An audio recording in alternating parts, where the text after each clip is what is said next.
It's time to pick a side. The Border War is on the air with BG and Tanner.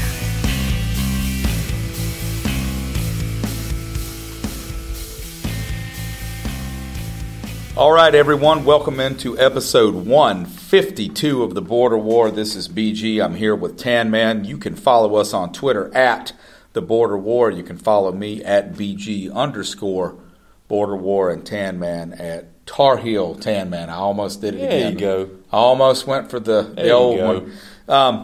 We're going to start off this episode talking a little college basketball and move on to some professional basketball. In episode 153, we'll be handling all your football needs. But for right now, we're on the hard court. Tan Man, we'll start off talking about the sort of premise of our show here in North Carolina, South Carolina basketball. Probably less to say about South Carolina. You want to just start with them? Yeah, and we'll start with Gamecocks. Gamecock basketball. Obviously, a really disappointing loss last week, and another almost really disappointing loss Friday night. I wasn't able to actually watch the game Friday night because I was at a high school football game, and I was watching sort of the score tracker on ESPN. So let me get your thoughts on what's going on in Columbia. I think it's fairly predictable. It seems to happen. So far, they've at least avoided multiple bad losses, but the one loss hurts. Yeah, I mean, there's no lie about it. This thing they lost the other night to Boston, 78-70. Not the Celtics. Not the Celtics, the Terriers. 2 years in a row. BU Terriers. 2 years in a row, the Gamecocks have fallen to its school with a mascot of a little tiny yappy dog. I wonder if those are the only two.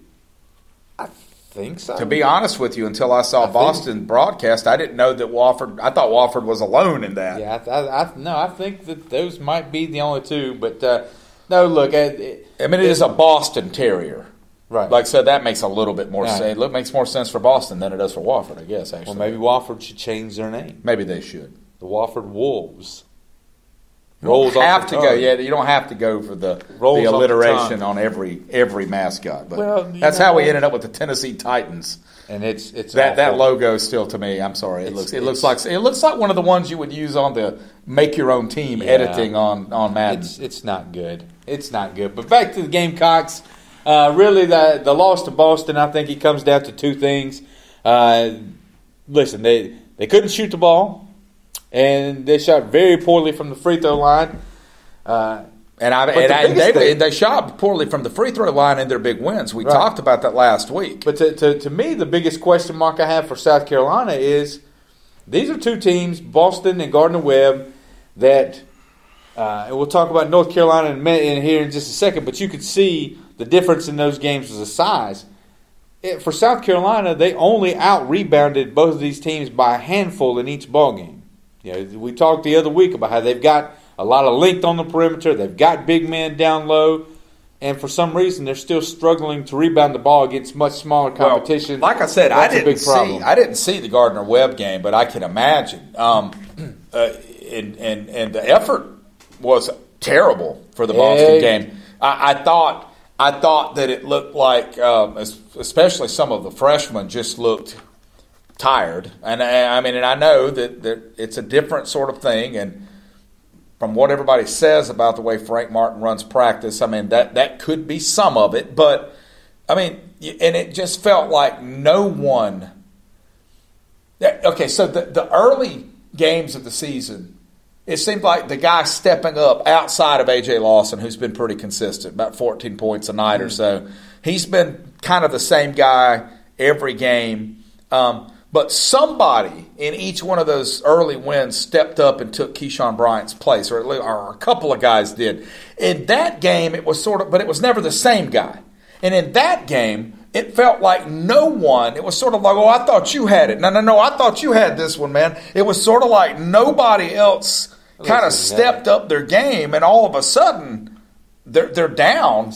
And Boston played a really good game. Listen, South Carolina's calling card this year is going to be on the defensive end. If they're going to be this successful, they're going to be successful. It's going to be on the defensive end. BG, right now, through 5 games, South Carolina is shooting less than 30% from 3, and they are shooting 62% from the free throw line. Okay, if they're going to be successful, it's going to have to be on defense. Now, the flip side of that is when you've got a young team and you play some of these early non-conference games, a lot of times you run into teams that are more experienced and maybe a little smaller, but they're more savvy than you are. Better ball movement. Boston did a great job of switching up defenses on South Carolina. They threw some zone at them sometimes, and they couldn't do anything with it. We've seen, especially once they realized we couldn't hit the 3, we've seen some South Carolina teams just completely go stone cold against that zone defense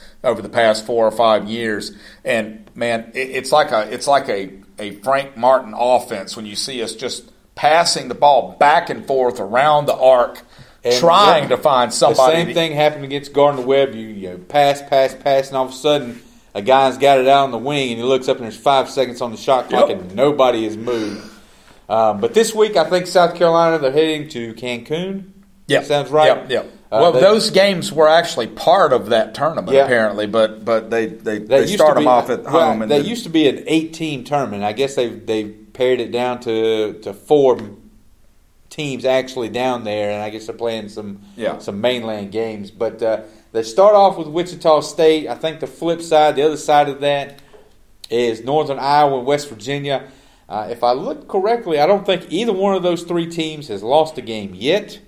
Those are 3 teams, especially when you're talking West Virginia and Greg Marshall at Wichita State. Those are 2 teams that you know are going to be dialed in on the defensive end. And Northern Iowa is one of those teams that's always old. It always seems like they're old. Yeah. So South Carolina's got their work cut out for them. What I want to see from the Gamecocks this week, and then I'll let you tell me what you're looking for. I just want to see the effort, man, because you hit on it. The first 3 games, against some inferior competition, they were just lights out on the defensive end, man. They were dialed in. They were aggressive. They were into the ball game. The last 2 games, I don't feel like they were necessarily had brought that same intensity to the court. I think Frank Martin is really starting to get fed up with that, and it only took 2 games. He was fired up at one point. I think he yelled at the man that brought him a chalkboard during the timeout late in the first half Friday. It made me uncomfortable at home. You felt bad watching for the it on chalkboard TV. Guy. Yeah, the guy, he called a timeout. He yelled at Mike Kotsar. The guy brings him the clipboard. It brings him the basketball drawing board. He yanks it out of that guy's hand, yells at him, and then Kotsar gets over it, and he turns around and yells at Kotsar some more. He's kind of starting to get a little ticked, man. But they need to show up with the effort because the last 2 games, it's not been there. I guess, just to kind of have a counterpoint to that, because there's no way to disagree with what you just said. That's 90% of it in a nutshell right there. It's a Frank Martin team. A lot of their offense is going to come off of defense. We know that. And for a team that doesn't shoot well, that's vital. It is. To get easy buckets going back the other way. But I would just like someone on the offensive side, Couisnard, Alonzo Frank, somebody to step up and start giving consistent offensive performances. Frank, I think, he's really the guy. I wasn't on that show. That was the week I couldn't do it, or the day I couldn't do it. But when you did your college basketball, but on this team, he was the guy I was looking at. I mean, you look at him; he's huge, 260 pounds. He just can't stay out of foul trouble. Does that sound familiar? It sounds very familiar. But those are the shoes that he needs to fill. I've actually been impressed with Kotsar, given what I've seen for 3 years from him. He's been a lot more aggressive on the inside. He seems to have developed a pretty nice little hook shot. He's been good for some points. Sometimes. But again, where we criticize him is his lack of rebounding. It continues to be a thing, and it's baffling. Yeah, I mean, can you imagine? Makes no sense. What if you had that body, 6'10", he's cut like a Greek god. I mean, get the basketball, man. What is it? What is it? My man from Oregon said: "Go up with 2 hands, grab the ball, and when you come right down with it, that's considered a rebound. That's a rebound. You need to get more of those than the other team." Yeah. But sometimes we do, and basketball is one of those games that we can really overanalyze. Sometimes it really is just that simple. That's what I love about the game. But it's simple, man. You got 6 inches and 110 pounds on a guy. Man, beat him out of win the paint. Thank you. Get the ball. We need offensive rebounds. South Carolina's a team that needs third chance looks, right? We need third chance looks to score a lot of points. Look, we're not getting them right now. The easiest 3-point shot is off an offensive rebound. That's what they all say. Just get a few of them and kick it back out, and maybe that shooting percentage comes up a little bit. Sure. Just seems a little more effective than pass. As for the free throw percentage, I don't know that you're going to see that. It doesn't seem like Frank Martin's ever had a team that shot well from the free throw line. Even the Final Four team, they shot well in the tournament, but that season they did not. Yeah. It's always been frustrating. Hey, look, the Tar Heels, they're not much better from the free throw line either. Last week, an uninspiring win against Elon. That's coming on the heels of another uninspiring win against Gardner-Webb. You look at the Tar Heels schedule, and it's crazy. All 4 games that they played so far, the scores are almost identical. Look, Cole Anthony was amazing the first night. I don't think anyone is going to argue that. Since then, he's kind of come back to the earth, come back to the normal people realm just a tad. Well, of course, he couldn't keep that up, and the problem they're having is if he's not Superman on the offensive end, they're really struggling as well. Yeah, well, it's like I just said with Lawson. I mean, I'm not comparing Cole Anthony and A.J. Lawson, but both teams have a guy. But even when he is amazing to compete in the ACC, you're going to need other guys to step up. And with North Carolina right now, it just feels like you're getting 6 points here, 7 points there. You need a secondary guy to consistently perform, because we've talked about this so much, and you see it in the NFL with receivers and quarterbacks.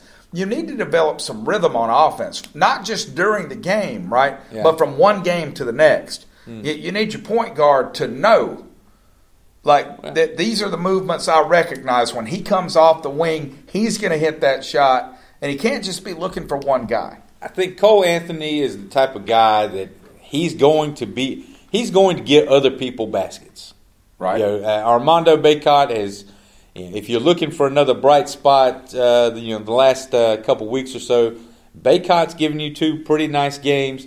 What concerns me about them is they were only up, I think, 2 or 3 on Gardner-Webb at halftime. They were actually down against Elon. And I feel like over those 80 minutes of basketball, they were outplayed, I would say, 65 of them. Wow.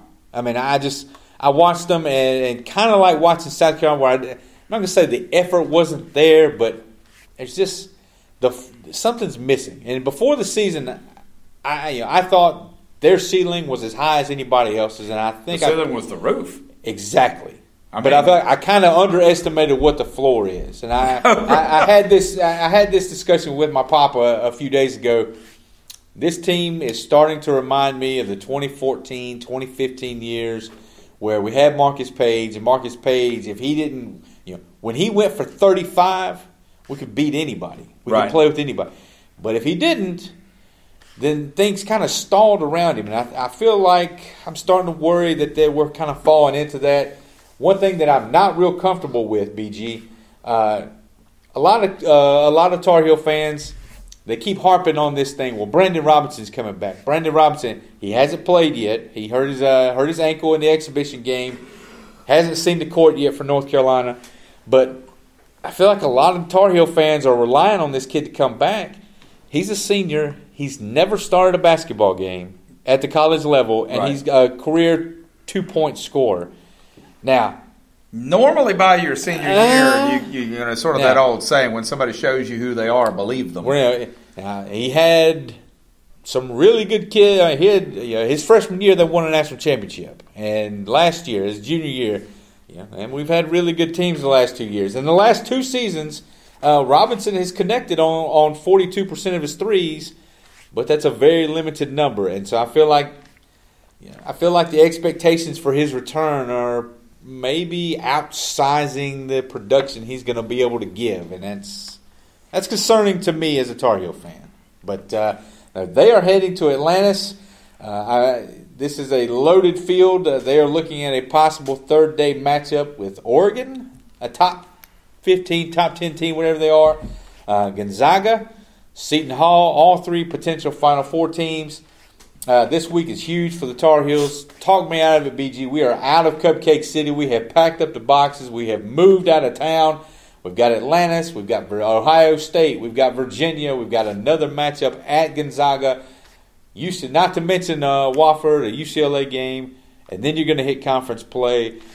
All these weaknesses and all these soft spots that we're sitting here talking about for the Tar Heels are getting ready to rear their ugly head. Yeah, and I've got a bad feeling. I wish I could make you feel better, but I was prepared to come on here and have you kind of disagree with me. But I really do think North Carolina might take some lumps early on here. Maybe in the long run it helps you. Maybe. I mean, this is obviously a tournament team. I mean, like we're not talking about that, and it's a long season. Well, look, I'll say this.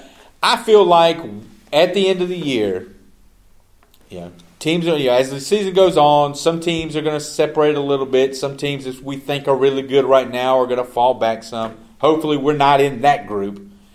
But I feel like at the end of the year, based on Roy Williams' track record as coach at North Carolina, we're going to be playing better. And come March, we're going to have our best day. Our top game is going to be good enough to beat anybody, to play with anybody. Cole Anthony in basketball, you've seen guys. One guy can put you on his back and run for 6 games. That could absolutely happen. But I could also absolutely see us flaming out in the first round or second round. Excuse me, not the first round, but flaming out that first weekend in March because as the season goes on and we play 33, 34 games, Cole Anthony has a bad night and all of a sudden, poof, you're done. And I don't know. I just the concern level in the Tan Man household watching North Carolina basketball has grown exponentially the last week and a half, 2 weeks. Yeah, I think that it's hard. It's hard for us to have this conversation because we're in such different places as fans. Like for example, the one reason I was so upset after that Boston loss is because South Carolina, they will improve as the season goes on. That's what we've seen from Frank's teams down there. But, that's the kind of game that could keep a team like South Carolina out of the tournament completely because it's come down to that before. Yeah. With you guys, I mean, the fact that you're already thinking about how far into the tournament can this team make it, that's just foreign territory for me. I don't know. I mean, I am such a gun-shy sports fan at this point. Like the combined awfulness of all the stuff that's going on in the sports world for me right now, I just spent a lot of time sitting in a dark room sort of giggling. I mean, like it's moved past feeling a tension, but I think a lot of Gamecock Nation took that loss to Boston kind of hard because it was sort of a bright spot in a really, really bad football situation. Where with you guys, it's just really interesting to me to hear you thinking about what's going to happen in the second round of the tournament that we haven't made it into yet. Yeah. Whereas, like, I guess, what would you say? I mean, is being pessimistic a 4 seed? Is that like, okay, that didn't work out that well? If I compare it, if I'm honest with my comparisons with how I feel about how we were in the freshman, sophomore year Marcus Page, I want to say we were an 8 seed his freshman year, 6 seed, I think, sophomore year. So, like, if the bottom falls, like I could see a scenario where it turns into Cole Anthony and friends, and he can only do so much. Well, I mean, this team might be a little bit better than that. But we'll see how they react to a team like Gonzaga because listen, don't sleep on those other two I mentioned. Well, what I'm saying though is I'm talking the creme de la creme, and that's what I was going to say though. I think you might have a better shot at beating those teams than you do the lesser teams because, like you said, they're more experienced. It's early in the season, and maybe your guys don't take them as seriously as they should, no matter how many times Roy tells them to. But it'll be interesting to see how they perform. Look, I'm waiting for that one good butt kicking. Right. I'm waiting because the first time that we really get our teeth kicked in, and I told you the other week, like, I think it's going to come this week. Like, I would be a little surprised if we come out of this thing Friday night with a championship down there in the Bahamas. I really would. I just have a feeling. Yeah, I think we played Michigan last year in the Big Ten Challenge early December. Just got the brakes beat off of us, man. I think that was a turning point in the season. I think everybody just kind of looked. But then you have to, and then you find out how they respond. And then you find out how they respond. So we'll see. Because all think these this week guys, is huge. I think this week is huge. Obviously, for both Roy's of us. had a really good couple of recruiting classes in a row. But again, you don't know these guys until you get to know these guys. Like, how do they respond? Some of them are not going to respond as well as others. But where's your leadership at? Where's your coaching at? And I think that is true for both of these basketball teams. Yeah. Both of them obviously have potential to be playing much better basketball than they're playing now. We'll kind of touch base again in about 2 weeks and see where they're sitting. Yep. Like I said, big weeks coming up for both of them. Moving over to the NBA, the Charlotte Hornets, BG.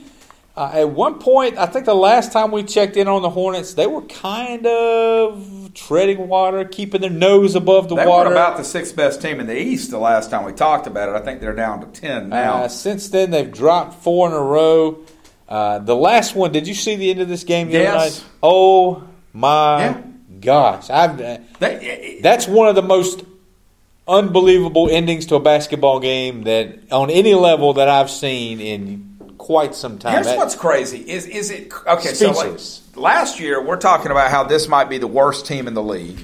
We kicked them off of the show. I mean, you pretty much said I'm not talking about you anymore. I mean, but really, it was looking like there was going to be nothing to talk about. Is it crazy to sit here and say at 6 wins that the Charlotte Hornets are underperforming?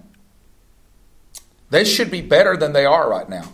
They've dropped 4 games that I can think of that were 1 or 2 possession games that they look like the better team on the court. Yeah, I mean, an awful home loss to the Pelicans, 2 losses this last week. Weren't both of them by 1 point or 1 or 2 points? Well, let's see. You lost to Chicago by a point, and then you lost to the Wizards by 7. And outside of that, you lost at Brooklyn by 10. And then Toronto by almost 40. So both of them, Brooklyn and Toronto, those are ones. I mean, yeah, but there are a plethora of teams in the East that this team can beat. Now, here's the thing. I'm not sure. It's not like you're recruiting with this stuff, right? So wins and losses are not what this season's really about.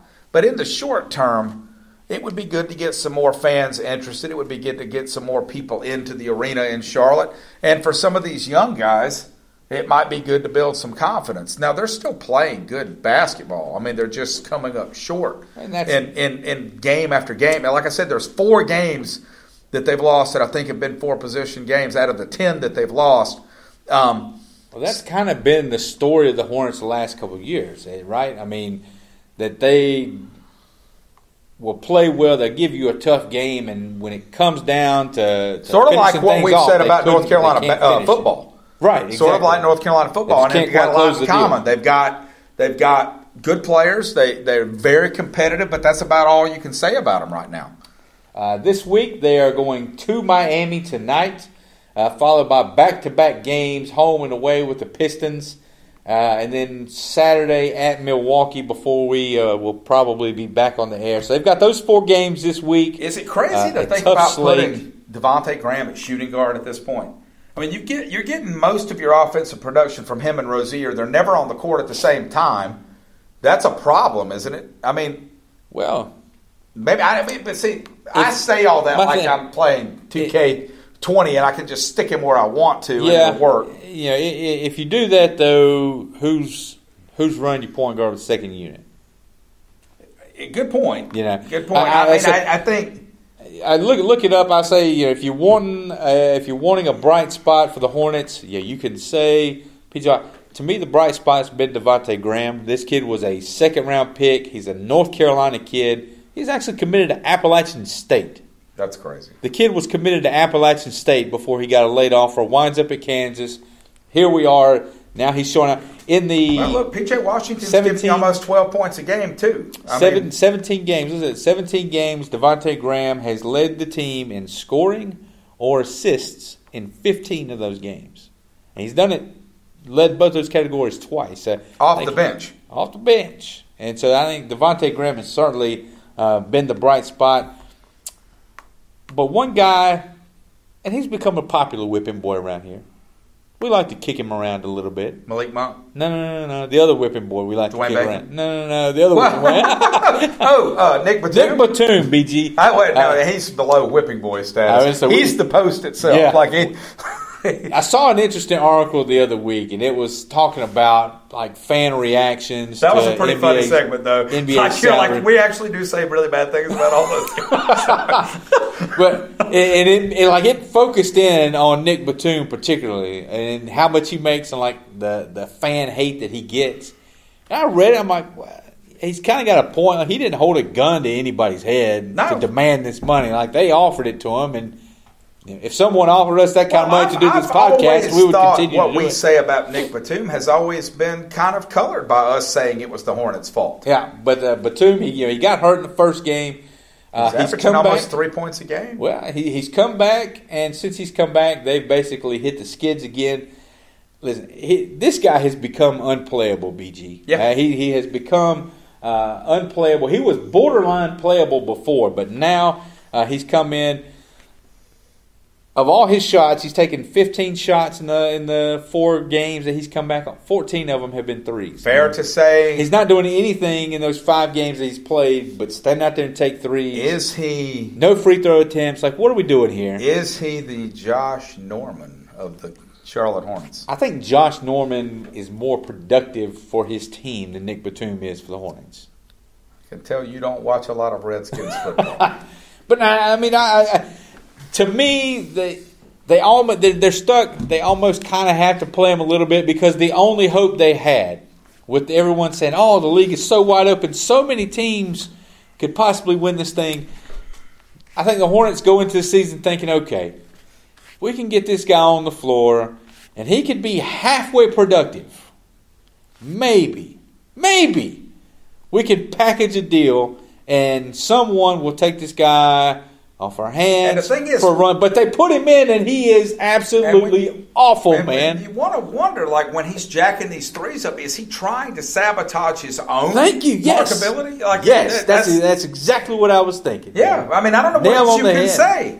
Yeah, he's just standing out there. And that was the plan, because that's the only thing that makes sense. There's no reason. Man, y'all are sending him. I like my house. I'm staying in Charlotte. There's no reason for him to be playing for a single minute in any of these games. If he stays in Charlotte, when's his contract done?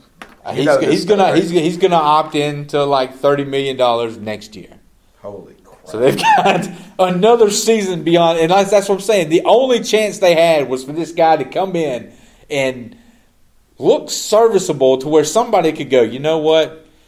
Man, we got a hole on the wing. We need somebody that all we need him to do is come in here, knock down a few corner threes a game, and we feel like we can chase a championship. Maybe we can roll the dice. Like I said, Charlotte can sweep, because I would. How many people just play defense? I'd give up a first-round pick even. I'd throw in a first. And I would sweeten the deal enough. But this, deal's off. No deal. You're stuck with him, man. And so if you're stuck with him, Borrego needs to just send his butt to the end of the bench and be done with it. You feel like you make the offer, right? And you know when you do the game, right? You got your little controller in your hand, and you're just adding players to one side and adding them to the other, and you've got the first round pick, right? And Nick Batum and I don't know, some other role player on there, and you got who you want, just one player or a draft pick, and they won't take it. Yeah. Now, we like what we have as far as this deal is concerned. And then you pull Batum off and to add nothing, and he goes through. That's exactly what would happen. No, that's what I'm saying. Yeah, that's what it feels like. So, like I said, big week coming up for the Tar Heels and Gamecocks. An important week for the Hornets. If they want to try and get their head back above water, they are taking on water fast there. That's it for episode 152. You can follow us again on Twitter. Like and share our page on Facebook. Stick around. Episode 153 is on the way. We're going to be talking Clemson, South Carolina football. Probably not for long. That's going to be a quick discussion, I'm sure. The Tar Heels looking for bowl eligibility and some NFL action. So stick around, guys. We're out of here. We're not really out of here. I mean, we'll still be sitting here. Well, I mean, we're out of here for this episode. Let's just not do it. They won't know. They might know. Maybe we can just replay an old one.